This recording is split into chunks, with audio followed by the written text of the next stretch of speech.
Hello everyone. इस lecture में हम लोग बात करेंगे वेटलैंड्स की इम्पोर्टेंस क्या होती है। ये अपने आप में एक मेंस ओरिएंटेड क्वेश्चन जो है वो बन सकता है। ठीक है, वेटलैंड्स की इम्पोर्टेंस क्या होती है, मेंस में जीएस पेपर 3 में ये क्वेश्चन आ सकता है। जैसा कि हमने ये वाला क्वेश्चन देखा था यहाँ पर, मैंग्रोव्स के ऊपर आया था ना कि उनकी इंपॉर्टेंस क्या है कोस्टल इकोलॉजी को मेंटेन करने के लिए। ऐसे वेटलैंड्स का भी आ सकता है सेम आने वाले सालों में या फिर कभी भी। यहाँ पर इन्होंने बहुत अच्छे से ऑर्गेनाइज कर एक चीज़ बता रखी है हमें, अभी हम उसको डिस्कस करते हैं, लेकिन उससे पहले हम जान लेते हैं जर्नल तरीके से कि इसकी इम्पोर्टेंस क्या है। वेटलैंड्स जो हैं उनके अनगिनत फ़ायदे हैं, या इकोसिस्टम सर्विसेज जो वेटलैंड्स जो हमें देते हैं that they provide to humanity, वो रेंज करती है from supplying of fresh water, food and building material, biodiversity, flood control में हेल्प करते हैं, ग्राउंड वाटर को रिचार्ज करने में मदद करते हैं, और क्लाइमेट चेंज मिटिगेशन में उसको अवॉइडेंस में मदद करते हैं। अगर ये इंटैक्ट रहें तो इंसान इनके अस्तित्व को इंटैक्ट रहने दें, ये वाला काम तब हो सकता है। वेटलैंड्स जो हैं they are habitat to aquatic flora and aquatic fauna. बड़ी सारी जो स्पीशीज़ हैं वो वेटलैंड में आपको देखने को मिलेगी, अलॉन्ग विथ माइग्रेटरी बर्ड्स जो कि यहाँ पर आती हैं स्पेसिफिकली वेटलैंड्स में। बहुत दूर दराज के इलाकों से, आपको पता है migratory bird thousands of kilometres का डिस्टेंस तय कर आती हैं, एंड इन वेटलैंड्स में जो है वो कुछ महीनों के लिए रहती हैं।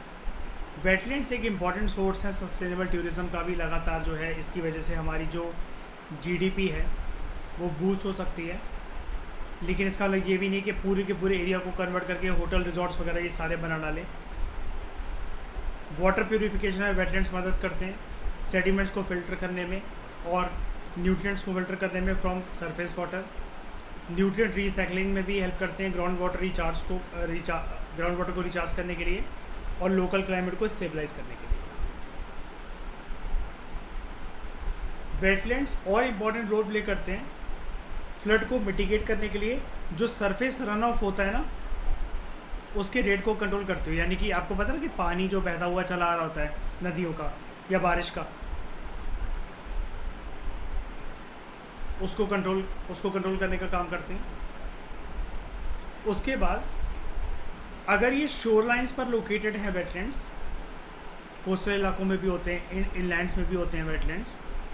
अगर ये कोस्टल इलाकों में लोकेटेड है तो शोर लाइन के पास टाइडल एक्शन की वजह से जो इरोजन हो सकता है, जो पॉल्यूटेंट्स जो हैं वो पानी में जो पॉल्यूटेंट्स होंगे वो आसपास के रीजन में फैल सकते हैं, एक्वेटिक लाइफ को प्रभावित कर सकते हैं। ये उनके बीच में एक बफर का काम करता है। कैसे? अगर कोई इंडस्ट्री जो है वो तो अंदरूनी हिस्से में होगी,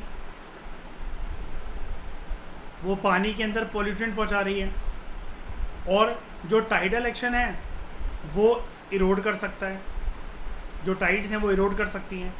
ये उनके बीच में एक बफर की तरह काम करते हैं, यानी कि पॉल्यूशन को अबेट करना, दूर करना, और प्लस यहाँ पर जो टाइडल एक्शन है उसको भी कंट्रोल में रखना। They also act as genetic reservoir for various species of plants, specially rice.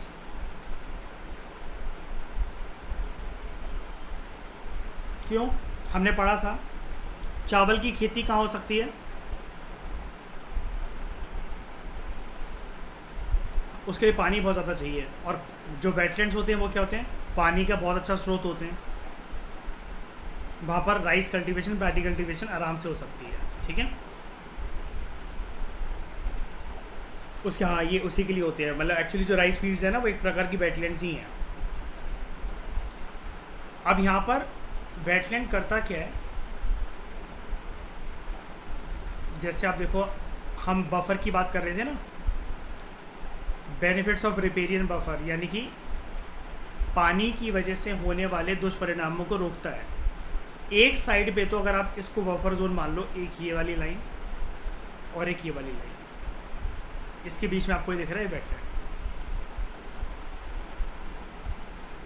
एक साइड पे तो क्या करेगा, स्टेबलाइज करेगा जो भी रिवर बैंक्स जो है वो इरोड हो रहे होंगे, वाटर पोल्यूशन जो हो रहा होगा, सॉइल इरोजन जो हो रहा होगा उसको, जो सेडिमेंट्स हैं जो रन ऑफ से आए उनको फिल्टर करने में मदद करेगा और फ्लड कंट्रोल करेगा। On the other hand nutrients, pesticides और वेट्स जो एग्रीकल्चर लैंड रन ऑफ की वजह से हो सकता है कि यहाँ पर कोई खेती बाड़ी हो, उसकी वजह से बड़े सारे केमिकल्स, वीडिसाइड, पेस्टिसाइड जो आ रहे हैं पानी के बहाव से, बारिश की वजह से यहाँ पर, उनको फिल्टर करता है and it helps in the break down of pollutants and pollution also.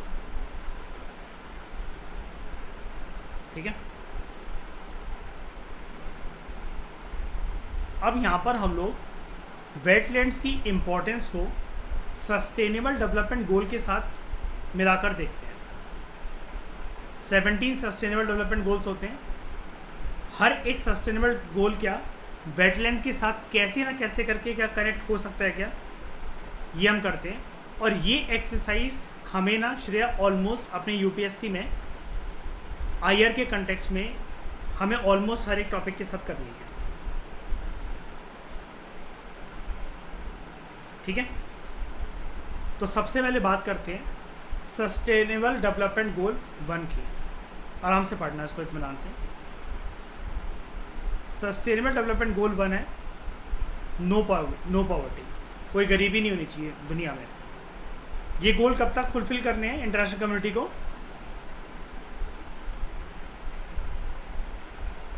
कब तक का टारगेट है श्रेया? शाबाश, 2030 तक। सिर्फ वेटलैंड के कंटेक्स्ट में उनको जोड़ के देखना सस्टेनेबल डेवलपमेंट गोल को। ठीक है, हेडिंग ये है, लेकिन यहाँ हम सिर्फ वेटलैंड से जोड़ रहे हैं। यानी कि जैसा कि सस्टेनेबल डेवलपमेंट गोल 1 कहता है कोई गरीबी नहीं होनी चाहिए, तो वेटलैंड इसके लिए क्या कर सकते हैं? More than a billion people depend on wetland for their living. कैसे? एग्जाम्पल देते चलेंगे हर एक चीज़ में।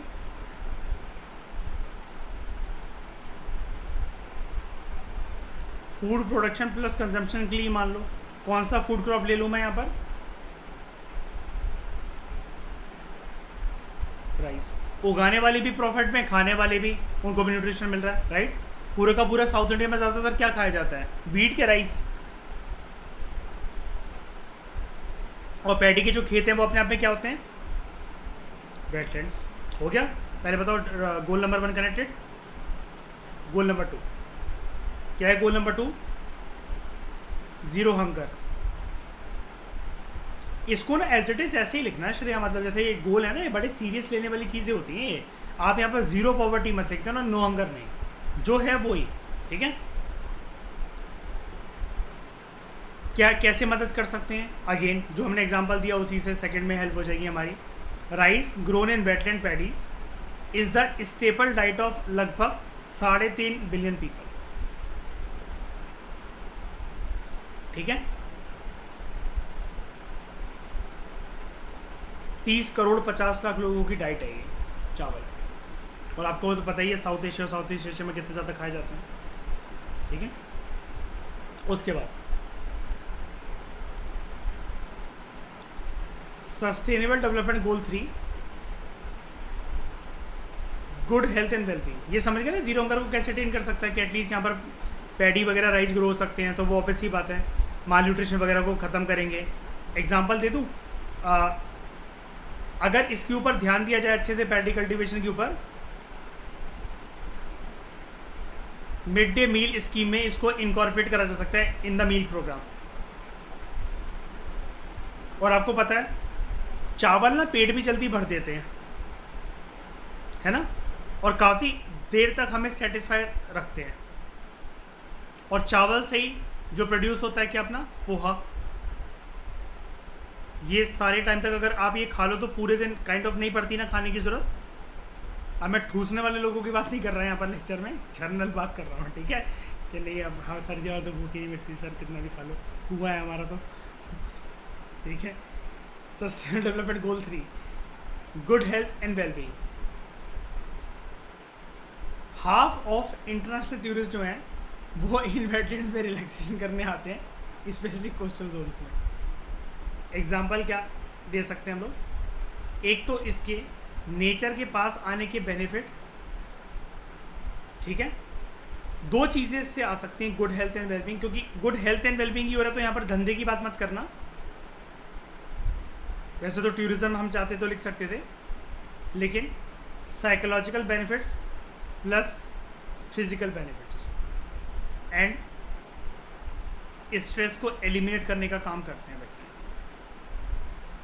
ओके, उसके बाद वेलबींग तो हमारी आंखों में भी होती है।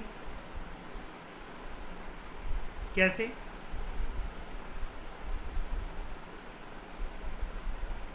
एस्थेटिक ब्यूटी को एम्ब्रेस करके, उससे भी रिलैक्सेशन मिलती है ना। आप कोई अच्छी चीज़ देख रहे हो, ब्यूटीफुल नज़ारा देख रहे हो, तो आपको थकावट फील होगी। कूड़े का ढेर देख कर क्या मतलब वो थकावट मिटेगी? ठीक है। उसके बाद अगला गोल है क्वालिटी एजुकेशन। अब सोच के देखो, कैसे कनेक्शन देखो शरिया कैसे। वेटलैंड जो हैं वो पॉल्यूटेंट फ्री वाटर होते हैं, मतलब काइंड ऑफ पॉल्यूटेंट्स को वो भी कर देते हैं, हटा देते हैं, एबेट कर देते हैं। अभी हमने पढ़ा बफर जोन इनका रिपेरियन स्टेट में। सेफ वाटर एक्सेस जो है वो हमें वेटलैंड प्रोवाइड करा सकते हैं, जो कि इन्हेंस करेगा एजुकेशनल अपॉर्चुनिटी को, स्पेशली फॉर गर्ल्स। ऐसे इलाकों में अगर वेटलैंड्स को ना छेड़ा जाए तो स्वच्छ पानी रहेगा, अच्छा पानी रहेगा। और लड़कियों की एक समस्या आपको पता है स्कूल ना जाने की, यही होती है ना, access to water, tapped water in school washrooms. ये इससे इंश्योर हो पाएगा। ठीक है, सही पानी पीने के लिए भी एंड अदर पर्पसेस के लिए भी। ये एजुकेशन के साथ वाटर कनेक्टेड है कि नहीं है? बहुत indirectly.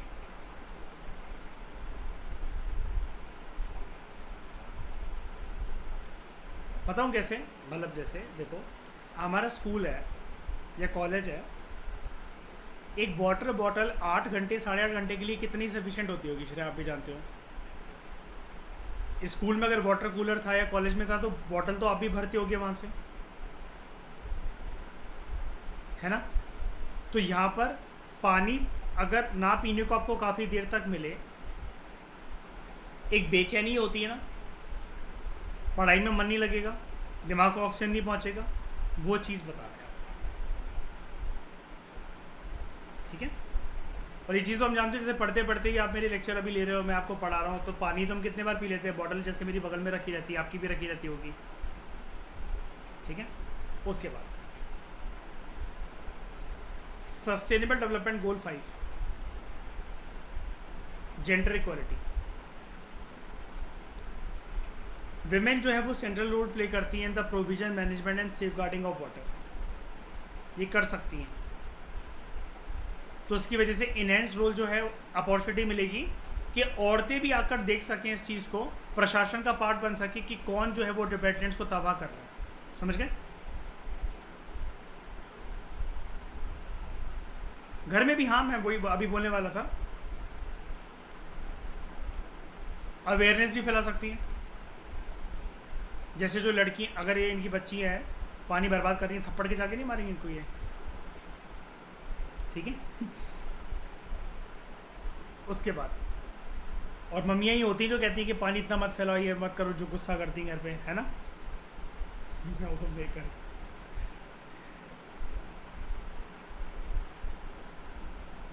Sustainable development goal 6, clean water and sanitation. Almost दुनिया की जितनी भी फ्रेश वाटर की कंजम्पशन होती है वो डायरेक्टली या इनडायरेक्टली डिराइव्ड है वेटलैंड से ही, अटैच्ड है वेटलैंड से ही। ठीक है। ये क्लीन वाटर एंड सैनिटेशन के साथ आप इसको जोड़ दिया। आगे बढ़ूं? अभी तक वही वाली बात चल रही है, क्वालिटी एजुकेशन, जेंडर इक्वालिटी में पानी की, पीने के पानी की बात। Affordable and clean energy.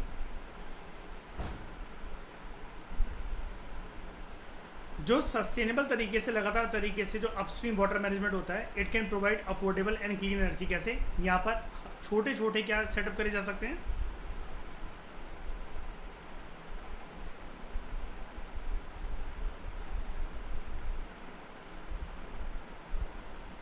छोटे छोटे। और ये हाइड्रो पावर प्लांट्स या सोलर प्लांट्स बेसिकली क्या होते हैं, क्लीन एनर्जी का सोर्स है कि नहीं है। अब क्योंकि ये कोस्टल इलाकों में होते हैं, इनके पास तो नहीं, लेकिन इनके साथ मतलब ये भी इस्टेब्लिश करे जा सकते थोड़ी सी दूर, ऑफ शोर, ऑन शोर विंड मिल्स, राइट।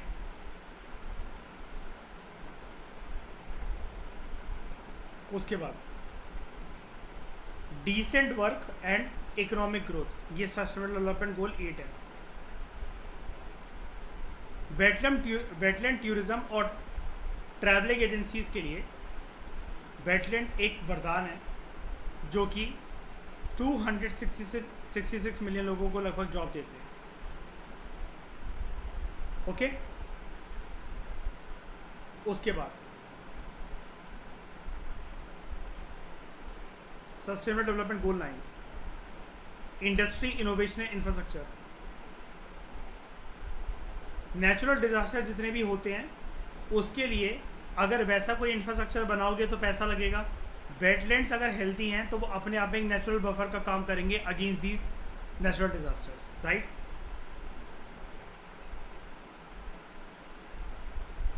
ठीक है। Sustainable development goal 10, reduced inequality. अगर वेटलैंड्स हेल्थी हैं, they can mitigate the risk to an estimated 5 billion people who are living with poor access to water by 2050। Report से कहती है 2050 तक लगभग 5 बिलियन लोग ऐसे होंगे जिनके पास पुअर एक्सेस होगा वाटर का, और वो वाटर रिलेटेड डिसीजेज से मर जाएंगे। इस इनइक्वालिटी को दूर कर सकता है कौन? वेटलैंड्स। अब आपके दिमाग में आया होगा ये कैसे हो सकता है। देखो, टैप्ड वाटर कनेक्शन ना बहुत सारे जगहों में होते नहीं है आज भी इंडिया में। हम शहरों में रहने का लिए थोड़ी ना कि हर किसी के पास टैप्ड वाटर है। प्लस जब टैप्ड वाटर सिटीज़ में होता है श्रेया, तो पानी का बिल भी आता है, हर कोई अफोर्ड नहीं कर सकता ये सब करना। जो अमीर लोग हैं वो आरओ वगैरह लगा लेते हैं, बिस्लरी का पानी पी लेते हैं, पानी की जो बॉटलें होती हैं वो मंगवा लेते हैं। गरीब आदमी डेली कर सकता है कि 20 रुपये का पानी मंगवा ले, जिसको कोई दिहाड़ी मजदूर हो तो नहीं। वेटलैंड्स में छलांग लगाओ, जी भर के पानी पियो, ठीक है। बेसिकली बात यहाँ पर ये नहीं है छलांग लगाने वाली, मजाक कर रहा हूँ। जो वेटलैंड्स है वो आपको पता है ग्राउंड वाटर लेवल को भी रिचार्ज करते हैं। तो जिस जगह पर ये रह रहे हैं रूरल एरियाज़ वगैरह के अंदर, उसके अंदर ये रिचार्ज आराम से पानी हो सकता है। एंड जो हैंडपम्प, ट्यूबवेल्स, इधर उधर से जो पानी आता है वो ईजिली एक्सेस करने को मिलेगा, पीने को मिलेगा एटलीस्ट सेफ तरीके से। और आपको पता है वो पॉल्यूशन फ्री पानी होता है। वेटलैंड क्योंकि इम्प्योरिटीज़ को निकाल देते हैं, राइट।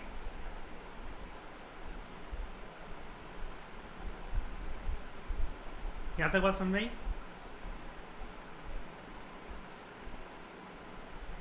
उसके बाद sustainable cities and communities. Urban wetlands जो है they play a vital role in making cities safe, resilient and sustainable. क्यों? शहरों तक क्या नहीं होने देंगे? फ्लड नहीं होने देंगे, फ्लड को कंट्रोल कर लेंगे, राइट। और जो अर्बन वेटलैंड्स हैं, मतलब अंदरूनी इलाकों में बेसिकली जो है, अगेन वो भी जो ग्राउंड वाटर में जो पॉल्यूशन जा रहे हैं जो इंडस्ट्रीज़ वगैरह की वजह से, उसको भी क्लीन कर लेंगे। लेकिन काफ़ी हद तक इंसान तो फिर हर चीज़ के प्राणी भी ले लेता है ना कुदरत के, काफ़ी हद तक। ये नहीं कि रोज़ आपने न्यूक्लियर पावर प्लांट का मटेरियल लाकर डाल दिया पानी के अंदर। उसके बाद sustainable development goal 12, responsible consumption and production.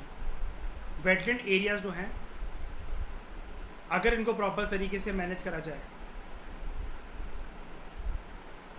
ये वाटर की जो डिमांड है सभी सेक्टर्स के अंदर उसको फुलफिल कर सकते हैं। क्यों? रिचार्जिंग कैपेसिटी और रीजुविनेशन कैपेसिटी इनकी काफ़ी हाई होती है। लेकिन वो कब? अगर रिस्पॉन्सिबल तरीके से इनका कंजम्पशन प्रोडक्शन हो तो। वाटर वाले काफ़ी पॉइंट है ना, कनेक्ट तो सीधे करना पड़ेगा डायरेक्टली इनडायरेक्टली वैसे तो, है ना। उसके बाद क्लाइमेट एक्शन। मैंने पीटलैंड्स आपको दिखाया था, आपको याद हो अगर तो, है ना, मिट्टी में जिसमें वो बर्फ़ भी जमा रहती है और वो भी न्यूट्रिएंट्स होते हैं। Peatlands cover only 3% of global land, but they store twice as much carbon as the entire world forest biomass. Carbon sequestration का एक इंपॉर्टेंट हिस्सा होता है पीटलैंड। एंड इस चैप्टर के इंट्रोडक्शन में हमने शुरू में जब वेटलैंड्स का कंसेप्ट जाने थे, अभी तो ये दोबारा ले आया ना वेटलैंड के टॉपिक को, इंपॉर्टेंस ऑफ वेटलैंड टॉपिक, हमारे चैप्टर का नाम भी यही है वेटलैंड। शुरू में हमने वेटलैंड्स की क्लासेस करी सारी की सारी, तो हमने पढ़ा था ना पीटलैंड भी एक प्रकार का वेटलैंड है ना। भूल गए क्या पीट्स को दिखाऊं?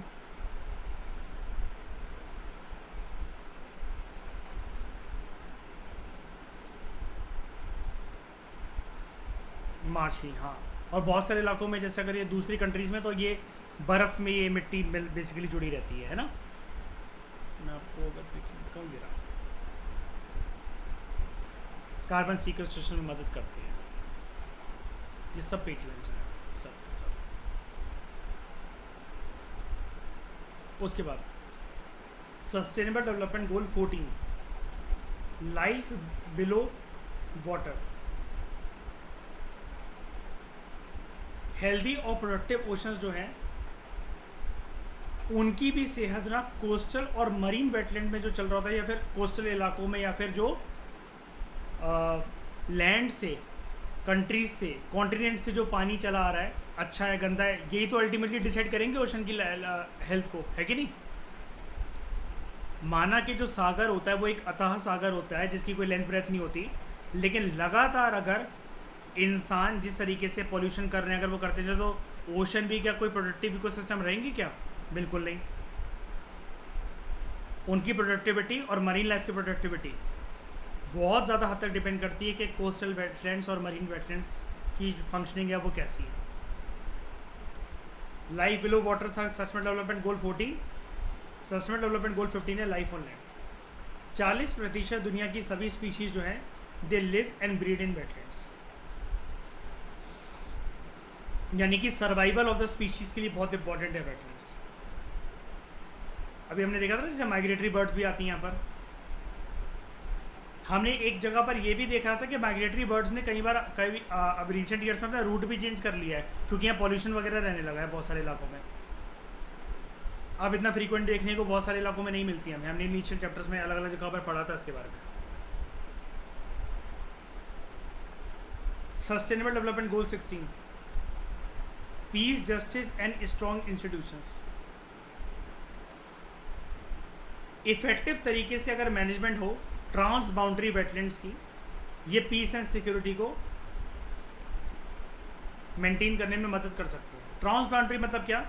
अगर आप फॉर एग्जांपल मान लो सुंदरबंस डेल्टा की बात कर लो, ये भी एक प्रकार का वेटलैंड ही कह सकते हैं हम इसको, है ना, ठीक है, कह सकते हैं। मैंग्रोव तो है ही, लेकिन वेटलैंड भी है वो एक प्रकार से। अगर इंडिया और बांग्लादेश दोनों इसके ऊपर सहमति से काम करें कि बांग्लादेश भी उतना ही ध्यान दे रहा है जितना इंडिया ध्यान दे रहा है, तो दोनों रीजन में पीस एंड सिक्योरिटी जो है वो मेंटेन नहीं रहेगी। ये इंटरनल सिक्योरिटी के पर्सपेक्टिव से नहीं, ये आप वैसे सोचने की कोशिश करो कि नदी का बहाव जो है बांग्लादेश बिल्कुल ध्यान नहीं दे रहा, ठीक है, उसने मैंग्रोव उड़ा डाले, एस्चुरीज उड़ा डाली, वेटलैंड्स के ऊपर बिल्कुल ध्यान नहीं दिया। अब उधर का जो पानी है वो पता चला इंडिया की नॉर्थ ईस्टर्न स्टेट्स के अंदर फ्लडिंग क्या कहते हैं उसको पैदा कर रहा है। इससे आपसी तनाव नहीं बढ़ेंगे इंडिया और बांग्लादेश के बीच में? बताना ज़रा। हम बांग्लादेश के ऊपर ब्लेम लगाते रहेंगे, बांग्लादेश कहेगा हमारा कुछ लेना देना नहीं है।